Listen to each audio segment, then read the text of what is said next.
This episode of the Golf Unfiltered podcast is brought to you by WorldwideGolfShops.com. Be sure to go out to WorldwideGolfShops.com for all of your equipment, apparel, and accessory needs. They've even got training aids. They've got all the great stuff from all the brands that you hear on our podcast every week. So once again, that is WorldwideGolfShops.com. You're listening to the Golf Unfiltered podcast, your source for in-depth interviews with the biggest names, brands, and personalities in golf. Our mission? To keep you informed and help you enjoy the game even more. And now, the owner and host of the Golf Unfiltered podcast, Adam Fonseca. That's right, ladies and gentlemen. Welcome back to the Golf Unfiltered podcast. This is episode 223. I am your host, as always, Adam from GolfUnfiltered.com. You can follow me all over social media at Golf Unfiltered. Send us an email, golfunfiltered@gmail.com. Hello to our friends, as always, over at thehackersparadise.com, and to those of you listening to this on their THP mobile app. And, of course, hello to our friends over at Cleveland and Srixon Golf. You guys know I've been playing their equipment all season long. Continue to do so. Love everything about it. I can't say enough good things about Cleveland and Srixon, and you guys know that. Today, we have another content creator on the show. That's another term that a lot of people have mixed feelings about, but Ryan Barath of GolfWRX is actually on the show today. He joins me to talk about one of his passions, and one that is becoming an emerging, I don't know if it's a passion yet, but it's more so a glorified hobby for me, and that is club building. And so Ryan talks a lot about, in the content that he produces, he talks a lot about building clubs. He's a master club builder. He used to help out with Modern Golf as well. He was the build shop manager and social media coordinator over there. Ryan and I get into all of this today. And we also talk a lot, of course, about the intricacies of building golf clubs. Now, if you follow Golf Unfiltered on social media, you'll see that I've tried my hand at a few builds myself. I've only done a few. Growing up, working at a golf course, I was able to do some very minor golf repairs, such as regripping. I guess that would be more maintenance, but I can regrip clubs, pull shafts, all that type of stuff. And now I'm actually trying to learn how to do other things. And one of the best resources that I've found online is Ryan Barath. And so that's why he's on the show today. We're going to talk about what he feels is most important about new folks like myself getting into club building for the first time, as well as what you should, as a consumer, pay attention to when you are not only shopping for clubs, but perhaps even, maintaining your clubs, especially over the winter season when most of us put those things back in the garage. So, without much further ado, I hope you enjoy this in-depth conversation about club building with Ryan Barath. Let's go. I know you love the game, even though it drives every single one of us crazy. Hi, this is Bill Hobson, and I host the Four Golfers Network podcast, where we celebrate golf in every way imaginable. You'll hear interviews with the biggest names in the sport, travel features, special contests, and we even take your calls. So after you listen to Adam and Golf Unfiltered, give us a try. Subscribe to the Four Golfers Network podcast. That's FORE on Apple Podcasts, Google Play, and everywhere else podcasts are found. All right, folks, welcome back. As I mentioned at the top of the show, very excited to welcome on another content creator, Mr. Ryan Barath. He is of GolfWRX. He is a writer. He's a podcaster over there. He creates a lot of great content on club building specifically. And Ryan, it's great that we have the chance to connect, and thank you for coming on the show tonight. Thanks for having me. Any chance I get to talk about club building, I'm happy to sit in front of a microphone. I understand that, believe me. And as listeners know, we've been talking a lot about not only club building, but also just the tech that goes into clubs. But before we get into all of that, the keen listeners might have heard a slight accent in something you just said. And so where are you located, and how long have you been club building? So I'm located in Canada. I'm just a couple hours west of Toronto, in a little town called Port Dover. I used to live in a city that was a little closer to Toronto, but that's more in the minutia of things. So I am Canadian, and the reason I got into club building was very simple. I actually grew up in a small town, very much like I'm living right now, and I was in an era when there wasn't, beyond like big box stores and a few people kind of doing it on the side, like little small timey things, generally retired people that were, kind of into it as a hobby.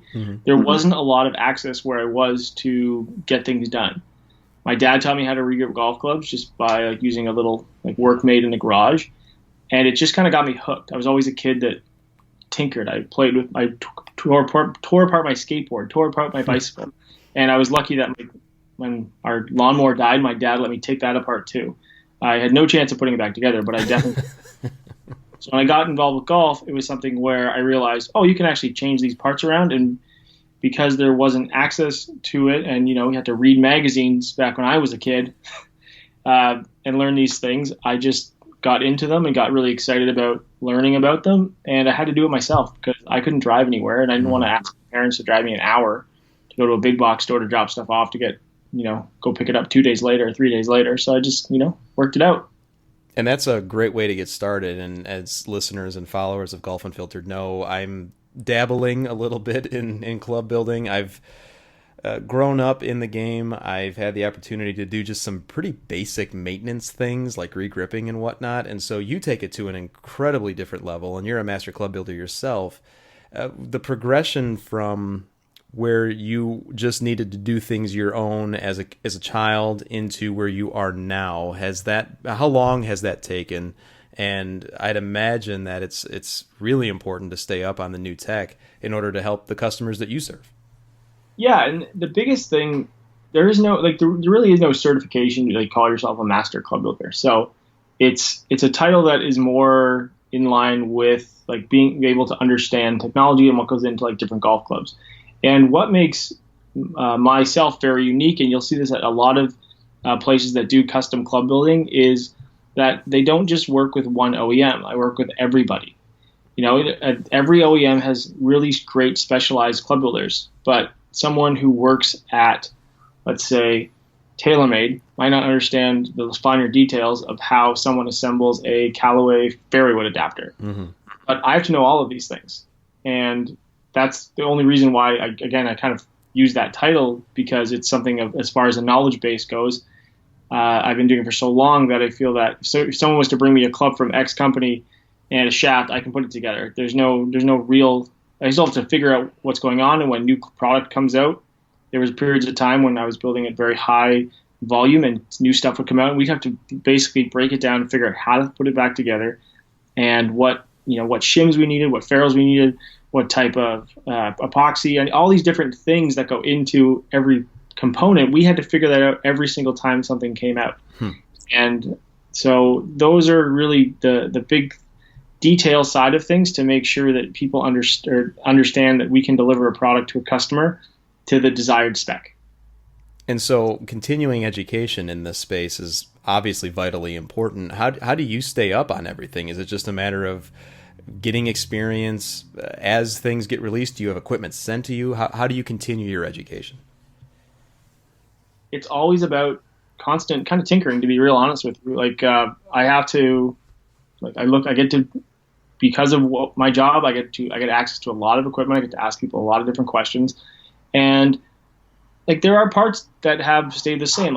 For example, a Titleist adapter has basically remained the same for a long period of time. So I know the parts I need. I know how to put those things together. But when something new comes out, I haven't worked with it yet, but I know Honma has this really cool sleeve, for example, that goes in and it doesn't rotate the shaft. And I've actually never seen one in person. I haven't had the chance to build one yet. But if I get one, I'd have to definitely figure out how the heck it works. Right. Just pull the shaft out of it. So it's always about, for me, it's I get so much enjoyment from being able to just pull things apart and put them back together, because, like I said earlier, since I was a kid, I just wanted to know how things work. And it's just constantly learning and understanding how these things go together, because if you don't know, you got to figure it out, because you have to put a finished golf club into either your hands or someone else's hands, and it has to be usable. It also has to be safe. Mm-hmm. Yeah, that's a big thing. You want to make sure that thing doesn't fall apart, and which was always a concern in the first few clubs that I built, I got to tell you, Ryan. So as you continue to fine-tune your skills, what was one of the more difficult things to learn regarding club building, whether it be the type of club that you had to build or an aspect of it? The one would probably be swing weighting. Was always something that was kind of a little bit of a mystery, unless you had a swing weight scale and lead tape. Those are really simple things. But at the end of the day, probably the most difficult thing is actually matching a set of golf clubs together. So from wedges to irons to hybrids to woods to driver. A putter is a completely separate story. But to get those golf clubs to somewhat match relative to the player with different OEMs, different shafts, different shaft weights, and trying to actually understand how the whole thing flows together. And it's not just from a building perspective too, it's from a fitter's perspective. So if you have, let's say you started with a 60 gram graphite shaft in your irons and someone is going to go into like something that's a little heavier into the wedges, you have to figure out how to make those flexes work together so someone doesn't go from their pitching wedge to their gap wedge and go, this is really heavy and it feels very stiff. It should just flow. Mm-hmm. As far as the building goes, you have to have, some of it has to do with equipment and understanding frequency and club head weight and all these little different kind of smaller details to actually make it so when a customer picks up a golf club from their set and goes, oh, this feels great, because I never want someone to have a favorite club in their bag. I want, when I build them a set of golf clubs, that every club is their favorite club in their bag. That's a good goal to have, and I know that even in limited amount of experience I have with it, it is the swing weight, something you were talking about, is so important, and you can definitely tell when something doesn't flow through the set. And I think maybe what you just mentioned is something that perhaps consumers maybe take a little bit for granted, that they don't necessarily feel a huge weight difference from one club to the next. Yeah, swing weight as a whole is overrated. Like people put people look at a definitive total and they wonder why they're like D2 or D3, the kind of numbers people are always familiar with. But no one really knows what it means. Like from a general consumer standpoint, a lot of people probably listen to this who are into golf and into golf equipment probably understand these kind of things. But a lot of people will read a magazine and see something or read a form and go, oh, this pro uses this spec. Well, I probably need that too. But the only reason those clubs end up at that spec is generally because the components that are there are going to trend towards that final number. Rather than saying that, they're going to take all these components and make them fit that, they're going to build all these components and it's going to end up somewhere around there. And then the goal is to match the rest of the set around it. And like total weight is a huge factor. You can make a golf club that's swing weight's very, very light and is extremely heavy. So when I used to work as a demo day tech rep for a couple different OEMs, and that was one of the questions I'd get fairly often. It's like, if I custom order, can I get it at this? And you'd have to be like, it doesn't really work like that. Maybe potentially yes, but we can't always hit those numbers. If you're using a 50 gram graphite shaft to get it really heavy, it's probably not a possibility. That's interesting too, because something you mentioned just a minute ago is something we've heard from club fitters as well, and that is you're not just serving the customer in front of you, you're also potentially fitting, or in your case, recommending club builds to the rest of their foursome. Do you hold that to be true as well with club building? Not necessarily. I always think that, like, from the fitting side of things, and I'm lucky to have done both, and I think it's not like they're not mutually exclusive, but I think to be a great club builder, you need some fitting experience or to be one or the other. Just because if you recommend something and then it ends up being like not possible from the building side of things, then that can be difficult for the fitter to understand. Then then you have to go back and forth from a communication standpoint and try and problem solve. But every time you build a set of golf clubs, it's strictly for the individual. And don't get me wrong, like you say, like I've definitely experienced where built a set of golf clubs for somebody, and they, people generally play with people within their own demographic, if it's like an age thing or whatever it is, right? And definitely built lightweight, strong lofted, a little bit longer graphite shafted irons, and the next thing you know, someone calls up and said, I just played with Mr. Smith. I know he got his clubs from you guys. I went to the range with him after the round because he was hitting it 2 clubs further than he's ever hit it before, and I just want those clubs because I hit them really well too. And, you try and talk that person into a fitting, and sometimes, depending on the person, they don't even care. And, you're not going to argue with someone who wants to, spend money and doesn't want to come in and see you. So you can say, okay, your specs here. We're going to build to their specs. And if you have any questions or you need them adjusted, please give us a call. And we build some golf clubs up and send them out on their way. And, that's kind of how sometimes the business works. It is, especially in golf with the whole immediate gratification thing of, especially some of the golfers I play with, they just want the equipment right now. Ryan, a few questions that I know that you've received on social and a few that I have as well, just in regard to amateur club building itself. Now, obviously, if we want something done right the first time, we're going to come to someone like you. But I also know, and you do as well, that people like to tinker with their own clubs, much like you did and I do now. Couple just general questions, if you don't mind, and one of which is just the shop setup itself. Now, obviously, you have shared some pictures on social. You just shared one recently, I believe it was today, and you got a great setup. I know that you just moved, and so you've got a nice setup now. Someone getting started with club building probably doesn't need all of that stuff right from the start. What would you recommend as maybe the one or two essentials for the upstart club builder? Oh, easily a workbench and a vise. You can do so much with just those two simple tools. You can regrip. You can, depending on the workbench and depending on the style of vise, you can do some, beginner stamping on wedges. Those are two things that are very, very helpful. And from a vise, you can instantly expand your tool capacity. You can get a shaft puller that fits in your vise. You can get more of I have a full gripping station. So instead of having to unwind the vise, put the rubber clamp in, don't clamp too hard to do the grips, and then have some type of catch basin below, you can put your gripping station into the vise on the bench, and all of a sudden you can work a lot faster and a lot more efficiently.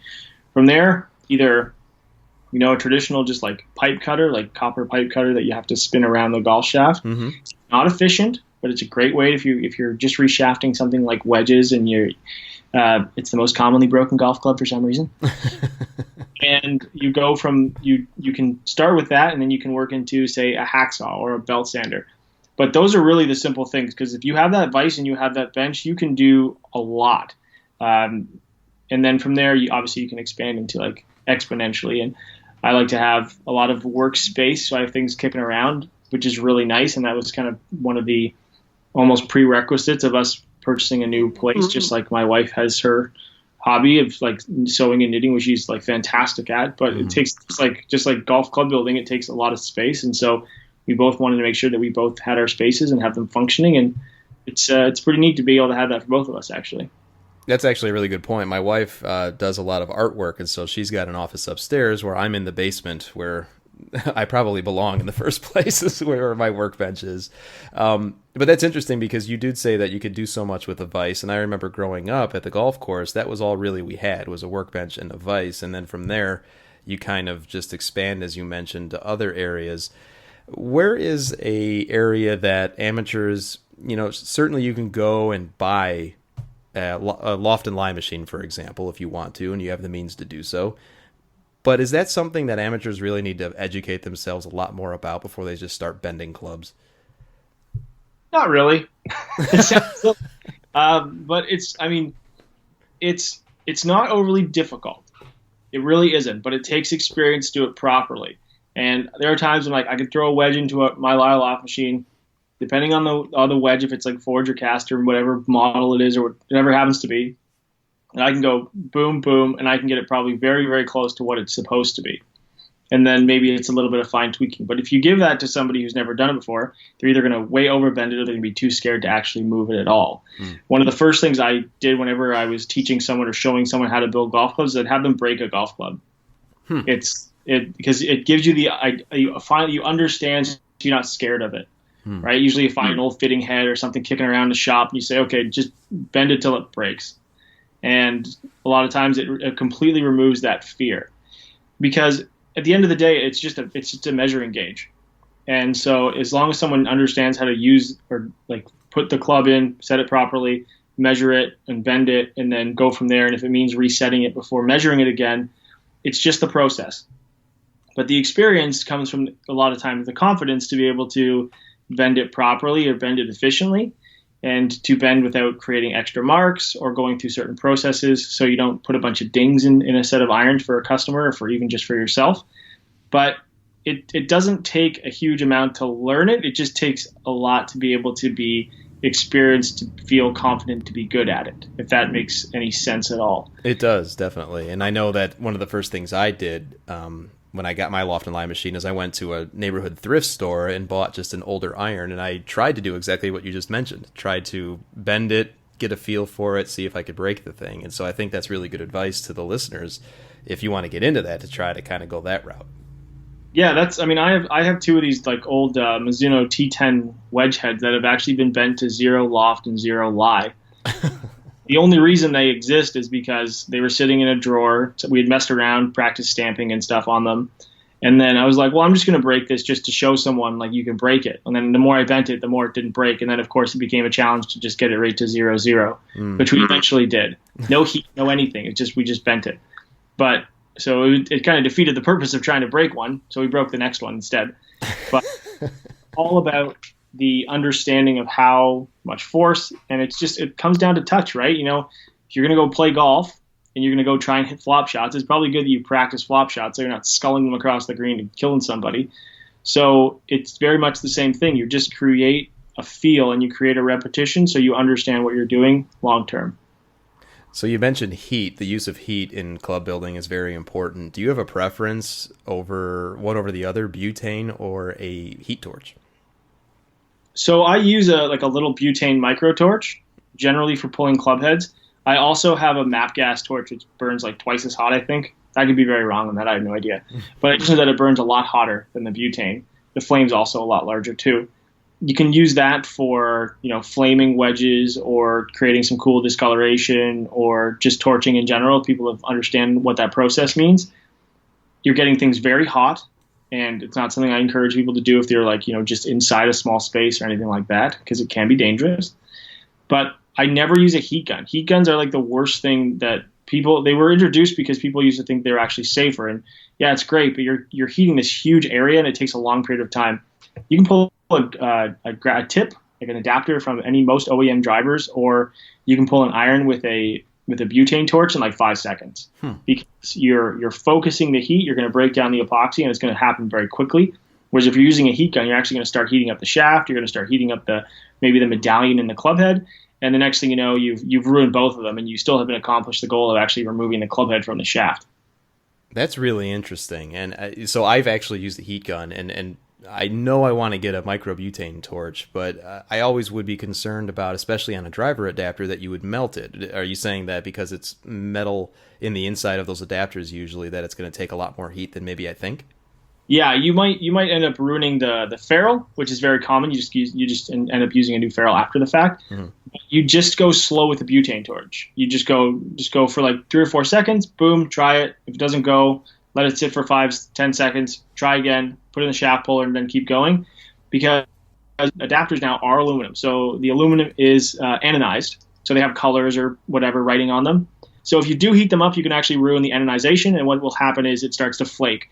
You haven't ruined the actual functional ability of the adapter, but you might have discolored it. So again, if it's for a customer or for someone else, you might not want to do that, because then you're out $50 for a new adapter, depending on the OEM. But if it's your own, it's kind of like, okay, well, I learned a lesson and I'll do it again. But it's just the amount of heat, and you'll know right away. And it's the same thing. I've ruined and I'll stop and I'll just kind of go off a little quick tangent here. Mm-hmm.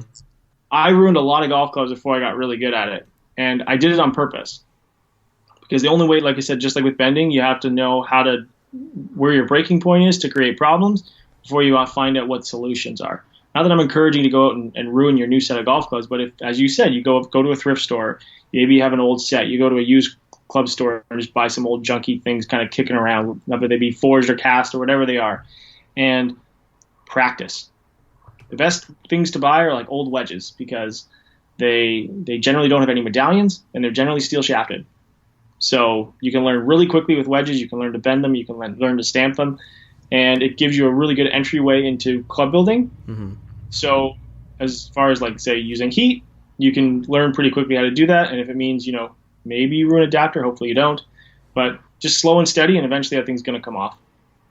That's good advice as well. I mean, and listeners, go out to your thrift stores. Thrift stores are going to love us, Ryan. We're getting them business here with this episode. The other thing I wanted to ask about, and I know this is something that's come through on social as well, is in regard to epoxy. I mean, you can go out to any hardware store, even on Amazon, you could see just a long list of different epoxies. Is there one that you think that listeners should look out for, ones that you prefer to use? So if you're just getting into it, use a longer set epoxy. Use something that takes like 30 minutes to an hour, and depending on your environmental situations, it could be longer or shorter if it's really hot or humid or whatever. But anything that's set gives you about 45 minutes of work time is going to allow you to, potentially make mistakes and go back and pull a club head or do those kind of things. I don't really ever use Quickset, because I'm kind of planning for what I'm going to be doing as far as club building goes. So it also allows me to build a set of irons and build some wedges. And maybe I'll build a wood, and I can go grab those things and put them together all in this one mix of epoxy. The other thing too is with Quickset, unless you're using it where it comes out of the packet or comes out of the tubes at an equal amount, sometimes if you mess up the ratios, then what ends up happening is it's not going to set properly. It's either going to fall apart, but also when it sets quicker, you're also increasing the opportunity for air bubbles to get in there. And that's where you've ever seen someone grab a shaft or grab a grip at the end of a golf club and grab the head and they turn it and it sounds like cracking. These little air bubbles are all moving around in the epoxy because they got stuck. So the longer set stuff is a lot easier to work with for beginners. I still use it now, but if you're in a pinch and you're going to use something, 3M offers, there's like a Scotch weld, a couple different products. There's different set times. That's what they generally use on the PGA Tour or LPGA Tour or any professional tour because it's quick, it's very high impact, it is super strong, and a lot of times too, they're not really worried about pulling these things apart either. That's the other thing you have to think about, right? Because no one's going to go, very rarely is someone, I really like the shaft, blah, blah, blah. Can you adjust the setting? They're going to go, no, let's grab another shaft, let's grab another tip, and we'll build it because that's how it works on the PGA Tour. But if you're a hobbyist, then, sometimes the other stuff, like I get most of my golf equipment or golf building equipment from GolfWRX, not GolfWRX. And so they have Canada and US. You can get them from both warehouses, wherever it is. And so I use just their normal, I think it's like tour strength, 24-hour epoxy. That's what I use. One cool tip, which I will always tell people, is that you'll notice on the sides of most bottles, especially if it's two parts and you're not coming out of a tube using some type of like gun or like cocking gun kind of style thing, is measure the epoxy as per the mass stated, not the volume. Interesting. Put it on a scale, and it's, let's say my general epoxy is 1 to 0.7. So for every 5 grams of part A, I use 3.5 grams of part B. That way I know my ratio is going to be bang on instead of trying to eyeball it for volume. And, it's just a quick little tip, but those kind of things go a long way. Yeah, that is very interesting too. And I believe you made a video on that not too long ago. And what's interesting too, Ryan, is obviously now with content such as that you put out, you can go on YouTube, you can find other elements about club building. Obviously, OEMs have to be paying attention to this as well. And I guess in your opinion, would you say that OEMs are supportive of amateur club building, certainly of master club builders like yourself, but are they supportive of that? How willing are they to help people if they've got questions? What's your opinion on that?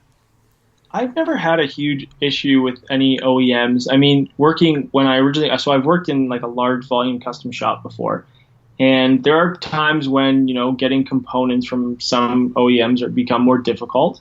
I'm not going to sit there and say they're not, because, most of them will sell you the tips and adapters and all those things. One of the best was always PXG, because when you were a PXG account, you were a PXG certified account, so you were a builder. So you got every component that they had in their own warehouse, you got to work with them. You got the custom tip weights, you got the custom ferrules, you got the little shims that they used.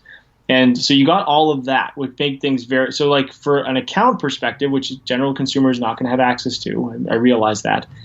But you can get access to those parts in the aftermarket now from certain companies, or you can buy those things.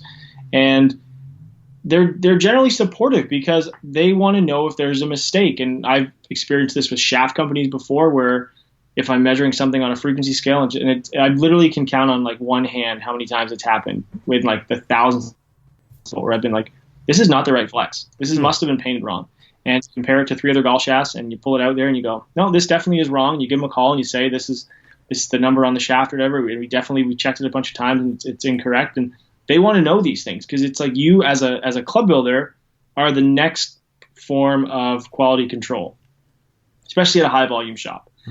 But for the hobbyist, right, it's unless you can buy OEM parts from a lot of the places like GolfWRX, or I think Billy Bob's is another place. I think they do some aftermarket things. I'm not fully sure because I don't buy a lot of stuff from them. But I stock my shop from GolfWRX, and that's where I'll get most of my things. And most companies sell those parts because they want to make sure if someone's putting their clubs together, they do it properly. I've also noticed kind of, I don't want to say imitation, but certainly inexpensive parts on the internet, such as Amazon, like I mentioned earlier, such as driver adapters. One that's like a universal driver adapter fits all these models. Would you say that we should stay away from those and buy direct from the brands, or are those typically safe for the hobbyist? I've never used them. I just avoid them because I don't know where they came from. Mm-hmm. It doesn't mean that their reviews are bad or they're false if they have that 5-star review or whatever. But then it comes down to where's the person that has the experience that's building with them. So I always prefer to use OEM parts. But saying that, there are companies like Club Connects, which I know someone that I work with.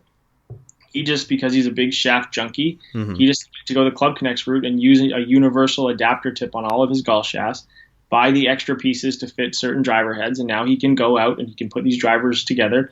They don't have as much adjustability. They have about 1 degree of adjustability up or down or lie angle, whatever it is, because some companies have, the 2 degrees one way or the other. But he really likes it because, again, he's a junkie. He likes to shaft junkie, not a junkie. So he likes to tinker. So for him, it saves him a lot of time having to go back and forth. And those things actually work really well.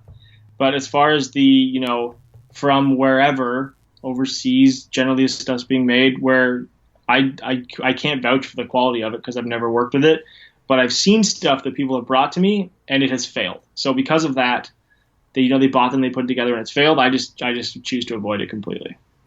Listeners, once again, we are speaking with Mr. Ryan Barath. He is of GolfWRX. He is a master club builder and fitter. And Ryan, just a couple more questions for you, and thanks again for your time tonight. Shaft beads is something that we hear a lot about too, specifically on social media. Some say that you need to use them, others don't. Do you have a preference? I don't always use them. It just depends on the style of golf club I'm building. It depends on the fit. Sometimes you have an adapter that fits a little bit bigger. What I like to I don't mind using them. You want to use smaller stuff. So you want to use glass shafting beads. And there is a trick to it. So you mix your epoxy. You make sure that you stir it nicely. You don't actually whip it, because as the more you whip it, Mm-hmm. literally whipped cream or whatever, you're adding air to it, which you don't want to do. So it's more of like a gentle stir. And once you've got it stirred and you know that you've got it mixed, I like to let it sit for say 5 to 10 minutes. I'm not going to build anything with it. It's just going to sit. I'm going to kind of start doing prep work. And then I'll add the shafting beads afterwards. And what you'll notice if you go to do that and you add a little bit of glass shafting beads, and you don't need a lot, you just need enough to kind of coat the top of the amount of epoxy that you're using. So whatever amount you're using, you want to just put a nice fine layer. You don't want to pack it on like a little pile of snow. You just need a tiny thin little layer. And you'll also notice as soon as you do that, you'll see all these bubbles start to come, because as it sat there, bubbles that were in the epoxy is going to rise to the top a bit.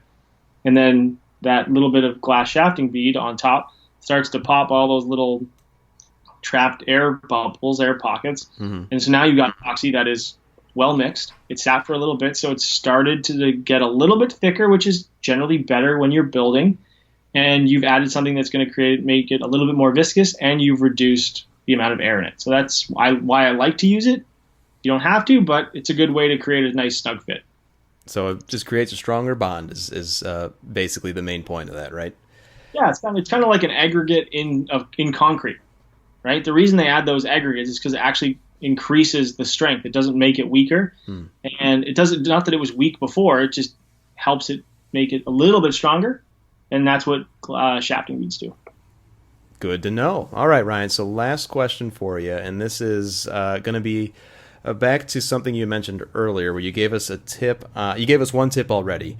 Is there another tip that you can leave our listeners with? Those of us who are the amateur club builders, maybe just looking to get into it as a hobby, is there something that you see people do wrong all the time and you just wish they would stop doing it that way? What's your best tip for our listeners to leave us with? Oh, man, there's so many. I can be 5 minutes if you want. It's a two-parter. One of the things that I think, and this is more, it really is just like a general statement, is people rush.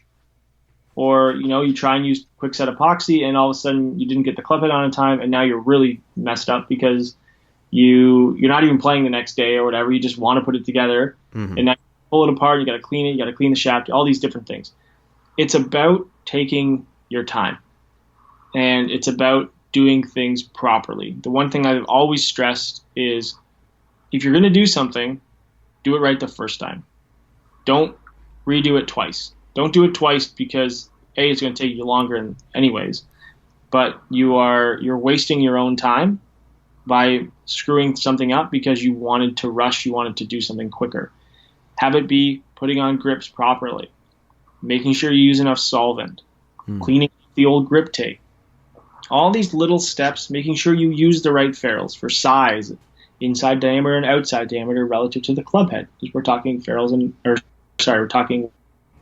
it's about using the right tools and taking your time, because if you don't take your time and you don't use the right tools and you don't use the right materials, at the end of the day, you're not going to have something that's going to perform at its absolute best. You run the risk of it falling apart, and also it doesn't look very good. And I think that for me, every golf club in my bag, I want someone to be able to look at it and go, man, it looks amazing. Like, look at that ferrule. Look at that. The grip's on. Well, hope everyone is on straight. But, like, people are going to look at it and go, that looks really, really good. And from an amateur club builder or just as a professional club builder, your work speaks for yourself. So if you take the time to do it properly, every time someone sees your golf bag, they're going to go, what's in there? What's cool? What's new? And if you do a crappy job, people are going to look and go, oh, you just, like, there's epoxy everywhere. They didn't clean it properly. The ferrule's not turned down, or any of those things. Grip's not on all the way, and you get those loose little caps on the end. Right. It's all about quality versus quantity.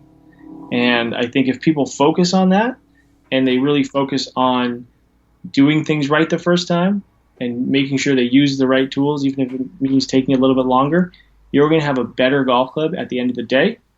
And you're going to have more confidence in it. Because if you said right off the top, right, you build a golf club the first time and you're kind of scared to swing it because you think that head's going to fall off. Right.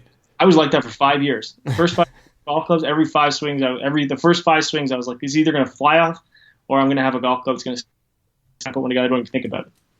But to have that confidence, you got to take the time. And I think if you're an amateur club builder, you're just getting into it, if you take your time and you focus on it, you're going to be able to do a really good job.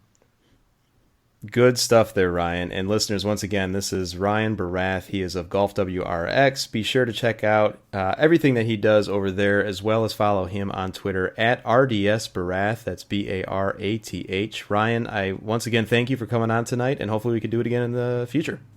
Yeah, absolutely. I really appreciate it. I love talking golf equipment. I love talking club building, because I think that there's a lot of people can learn and just really honestly do things themselves. Not that I don't want to do them for other people, but I think that when you can take control and take ownership of your golf equipment, it's one more thing that you can be proud of when you go out and play. And if you shoot your best round, you can say, well, actually, I built those irons, I re-gripped those clubs, and I was able to take ownership of my golf game. And what that does is, it makes you at the end of the day, a better golfer. Totally agreed. Thank you again, sir, and we'll talk again soon. Thank you. You have a great day.